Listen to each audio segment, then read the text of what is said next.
Assalamu alaikum everyone and welcome to Statecraft. This is going to be a short video, very short one actually. Just to clarify जो हुआ है India का जो missile आया था उसके बारे में आई विश मैं ये पहले बना लेता वीडियो क्योंकि इसमें एक चीज़ जो मैंने उस वक्त प्रेडिक्ट की थी वो अब सही साबित हुई। लेकिन चलें वो ऑन द वे मैं एक्सप्लेन कर दूंगा। So Indian missile Sirsa Haryana से उड़ा एंड मियां चुन्नू के करीब वो गिर के तबाह हो गया। दैट्स द स्टोरी जो कि हमें पता चलती है। I predicted and I told a couple of my friends when we heard about it कि जी इंडिया कहेगा कि ये माल फंक्शन है। फर्स्ट ऑफ ऑल वो ज़्यादा स्पीड बात नहीं करेंगे, अगर बहुत भी बात करनी पड़ी because again this is a serious issue violation of air space and stuff. तो उन्हें कुछ ना कुछ एक्सप्लेनेशन देनी होगी और जो एक्सप्लेनेशन वो देंगे वो यही होगी कि it was a technical mall function. But इसकी इसकी इम्प्लीकेशंस इसका इसका टोटल मतलब क्या है, पहले तो मैं कुछ चीज़ों को क्लियर करूं जहां तक मुझे पता है। मैं गलत भी हो सकता हूं, कोई और हो तो मुझे क्लियर कर ले, लेकिन मैंने ये चीज़ बारहा सुनी है कि पाकिस्तान एंड इंडिया के बीच में एक एक ट्रीटी अंडरस्टैंडिंग, एक contract, whatever you want to call it, exist करती है जिसके मुताबिक जब भी दोनों स्टेट में से कोई एक स्टेट मिसाइल टेस्टिंग करेंगी दैट्स न्यूक्लियर केपेबल, तो वो अपने साथ जो अपना जो पड़ोसी मुल्क है उसको पहले से इन्फॉर्म करेगी। ये पाकिस्तान पे भी लागू होता है, ये इंडिया पे भी लागू होता है। तो जब हम कहते हैं an unidentified flying object, UFO और एनीथिंग फॉर दैट रिगार्ड, इसका मतलब यही है कि इंडिया ने पाकिस्तान के साथ कम्युनिकेट ही नहीं किया था कि हम कुछ करने वाले हैं या हम कुछ टेस्ट करने वाले हैं। द रीजन, इससे अच्छा ये बात मैं आपको इसलिए बता रहा हूँ ताकि ये चीज़ क्लियर हो जाए कि जी कोई टेस्टिंग हो रही थी और उस टेस्टिंग में वो चीज़ गलती से पाकिस्तान में आ गई। क्योंकि अगर टेस्टिंग हो रही थी तो पहले से इन्फॉर्म किया जाता है। लिहाजा चूंकि ये इन्फॉर्म नहीं किया गया था, अगर हेडलाइंस इस तरह से होती ना कि Indian missile was launched and it landed in Pakistan, तो इसका मतलब ये था कि जी ऑलरेडी वो टेस्ट मिसाइल था और उसके बारे में पाकिस्तान को इन्फॉर्म किया गया था इसी सिनारियो से बचने के लिए कि माल फंक्शन आ सकता है, कोई भी मसला हो सकता है और मिसाइल गलती से सिर्फ पाकिस्तान नहीं किसी और मुल्क की टेरिटरी में भी गिरे, तो बेहतर है कि आप अपने नेबर्स को पहले से इन्फॉर्म कर दे कि भाई हम आज ये करने जा रहे हैं। लेकिन चूंकि ये डिस्कस ही नहीं हुआ था, इसके बारे में बताया ही नहीं गया था क्योंकि एक टेस्ट फ्लाइट थी नहीं, ये टेस्ट था ही नहीं, जिस वजह से पाकिस्तान ने इसको एक अनआइडेंटिफाइड फ्लाइंग ऑब्जेक्ट का नाम दिया। पहले तो ये चीज़।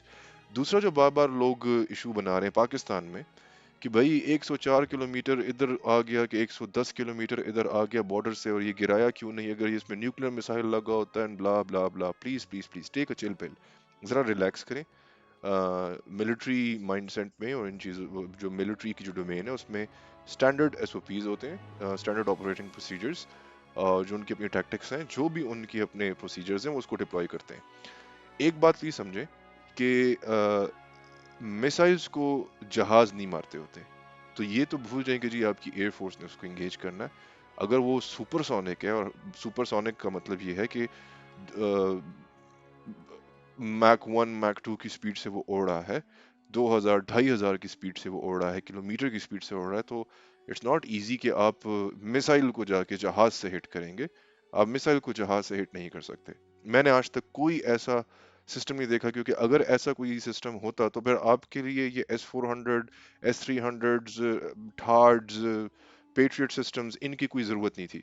बस फिर जहाज उड़ाते रहो, जब मिसाइल आए जहाज जाके मिसाइल को मारेगा। होता नहीं है, कोई सेंस नहीं बनता इस चीज़ का। वो मिसाइल की एक अलग डिमेंशन है, एक अलग उसकी एक ऑपरेशनल प्रोसीजर है, एक अलग उसका फ्लाइंग ट्रेजेक्ट्री है, एक अलग ही उसकी स्पीड है।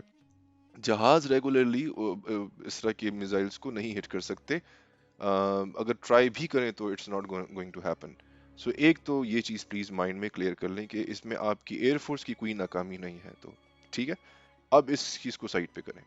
दूसरी चीज़, जी 104 किलोमीटर अंदर आ गया और इसको हिट क्यों नहीं किया गया?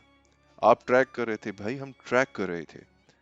मिसाइल्स के साथ जो ट्रीटमेंट होती है वो एयरक्राफ्ट से मुख्तलिफ होती है। अगर आपका एनिमी का मिसाइल आपकी टेरिटरी में इंटर हो रहा है from a position, towards a position जिस जगह पे highly sensitive military, civilian, tactical, strategic infrastructure मौजूद है, it can be I don't know military compound, it can be a military factory जहाँ पे इक्विपमेंट बन रहा हो, it can be P for example PAC Kamra, for example Kahuta, for example GHQ, इस तरफ या इस्लामाबाद की तरफ आप आ जाएं, parliament house, CM house, stuff like that. अगर ऐसी किसी बिल्डिंग की तरफ वो आ रहा है, ऐसी किसी सिटी की तरफ वो आ रहा है, तो आपकी जो एंटी एयरक्राफ्ट सिस्टम्स और ये सब कुछ है जो फिक्स्ड होता है, ये इन्हीं एरियाज के अराउंड लगाए जाते हैं। जंग में वो ये नहीं देखा जाता कि भाई दरियाए काबुल के ऊपर लगा हुआ है कि नहीं लगा हुआ। I am not trying to say कि Mian Channu is not an important city, it is वहाँ के लोग भी हमारे भाई हैं, पाकिस्तानी है सारे। मैं मिलिट्री के हिसाब से समझाना चाह रहा हूँ कि Mian Channu is not a military target. अगर कोई मिसाइल इस्लामाबाद की तरफ आ रहा होता, अगर कोई मिसाइल किसी एबटाबाद जैसी सिटी की तरफ आ रहा होता जहाँ पे सेंसिटिव बिल्डिंग्स है, जिससे डिफेंस स्ट्रेटेजिक लेवल पे, डिफेंस लेवल पे पाकिस्तान को बहुत हैवी लॉस हो सकता है, तो उन जगहों पे ऑलरेडी इस तरह के मिसाइल सिस्टम्स और जो इसको एंगेज करने के लिए जो सिस्टम्स हैं, वो for example HQ-9, for example आपकी जितनी भी अदर सैम्स हैं, सरफेस टू एयर मिसाइल्स हैं, वो ऑलरेडी इंस्टॉल्ड होते हैं। पीएफ की जो बेस है सरगोधा में, वहाँ की बात करें तो उस जगह पे इसको एंगेज करना भी आसान था। लेकिन अगर कोई उठा के ऐसी सिटी में एक मिसाइल आ रहा है जिस जिस सिटी का आइडिया भी नहीं है कि इस सिटी के अंदर, मतलब it's not a strategic city, तो वहां पे ऑफ कोर्स एयरफोर्स को तो देखा जा सकता है, लेकिन मतलब अगर कोई एनिमी एयरक्राफ्ट आए तो उसको तो एंगेज किया जा सकता है, बट एनिमी के मिसाइल को एंगेज करना is not like, it's not possible. हमारा बहुत बड़ा बॉर्डर है अक्रॉस इंडिया, इस चीज को प्लीज याद रखें, हमारा बहुत बड़ा बॉर्डर है। आप पूरे बॉर्डर पे बच्चों की गेम की तरह छोटी छोटी मिसाइल्स की जो बैटरीज होती हैं, सैम्स की जो बैटरीज होती हैं, ये नहीं इंस्टॉल कर सकते, पॉसिबल नहीं है, किसी भी मुल्क में नहीं है। अगर कोई कहता है कि यार देखो इसराइल का जो जो सिस्टम है जिससे वो मिसाइल मारता है, तो वो इसराइल में क्या, गजा एक दो सिटीज हैं, that's the whole geography of Israel, बाकी तो इसराइल दश्ता है। तो उस जगह पे तो आप अपने कोई भी आयरन डोम या इस किस्म की शील्ड लगा सकते हैं, S-400 भी दो लगा दें, आपको आयरन डोम बन गया, S-300 लगा दें, आयरन डोम बन गया। लेकिन पॉइंट बीइंग, मियां चुन्नू की कोई सेंस नहीं बनती कि वहां पे कोई न्यूक्लियर अटैक किया जाएगा। अच्छा, लोग कहते हैं अगर इसमें एटम बम होता, भाई इंडिया के साथ हमारे इख्तलाफात अपनी जगह पे, लेकिन कोई पागल है कि विदाउट एनी, मतलब इंडिया की पॉलिसी नहीं है न्यूक्लियर फर्स्ट स्ट्राइक की, पाकिस्तान की ये पॉलिसी थी कि हमारे ऊपर जब भी इस किस्म का थ्रेट आएगा, हमारी फर्स्ट स्ट्राइक कैपेबिलिटी, हम किसी भी ट्रीटी को साइन नहीं करते, हमारे अपने डिफेंस को देखेंगे। तो ये बहुत बड़ी चीज होती है, उससे इंडिया हट नहीं सकता। तीसरी चीज, अगर को ये मिसाइल मैंने कहा ना इस्लामाबाद की तरफ आता, तो फिर गेम कुछ और हो जाती। अच्छा, lessons to be learned, lessons क्या है इससे, इसके बड़ी जी सीधे सीधे लेसन्स है।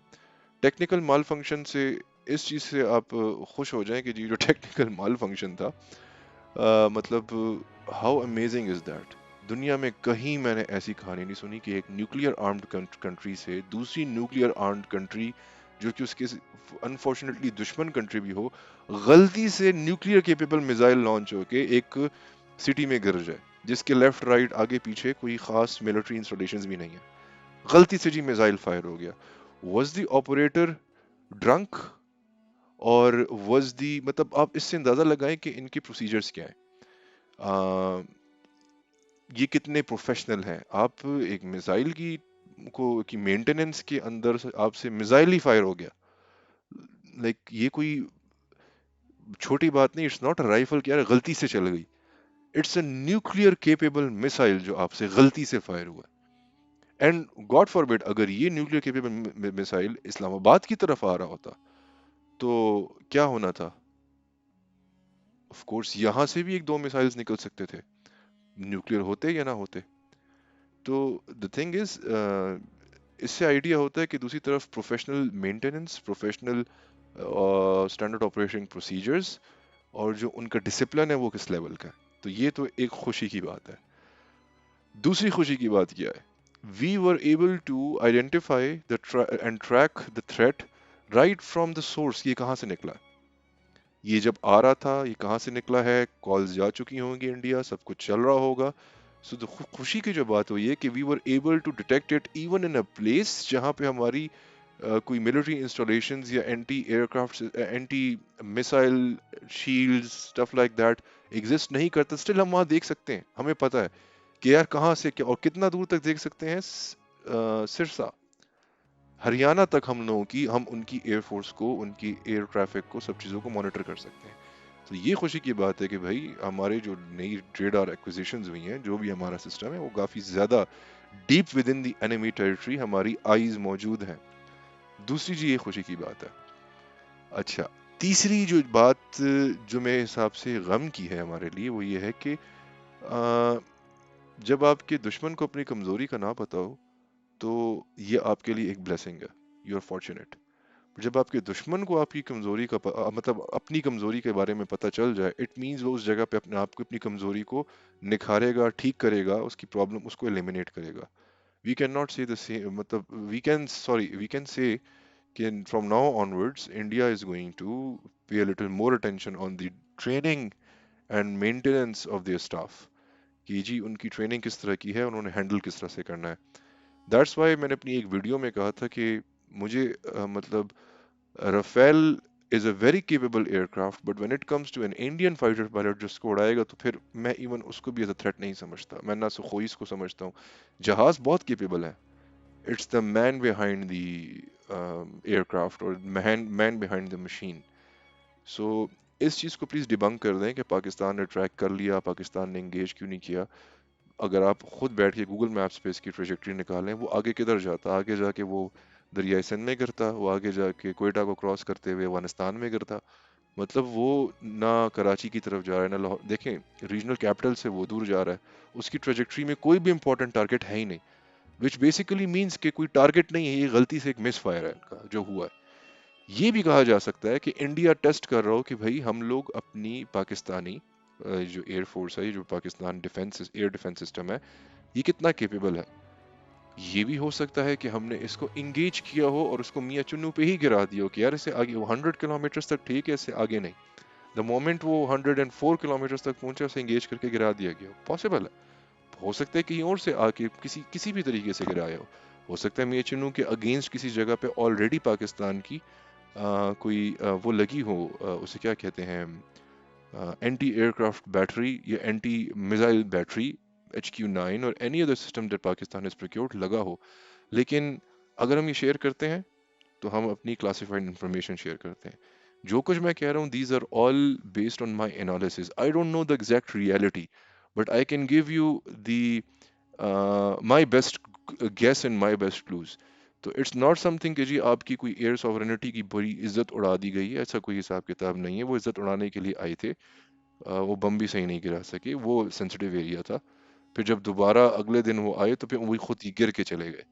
दैट्स ऑपरेशन स्विफ्ट रिटोर्ट की मैं बात कर रहा हूँ, फेब्रुअरी की बात कर रहा हूँ 2019 की। सो उस चीज़ को प्लीज़ माइंड में रखें, and let's end the discussion कि जी ये क्या हुआ, कैसे हुआ, मिस फायर था, माल फंक्शन था, जो कुछ भी था।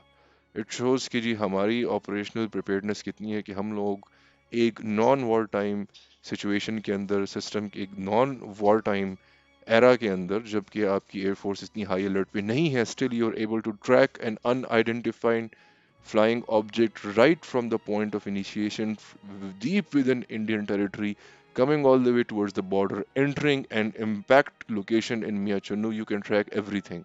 It means हमारी आंखें 24 घंटे खुली हुई हैं। Thank you so much ji, have a nice day.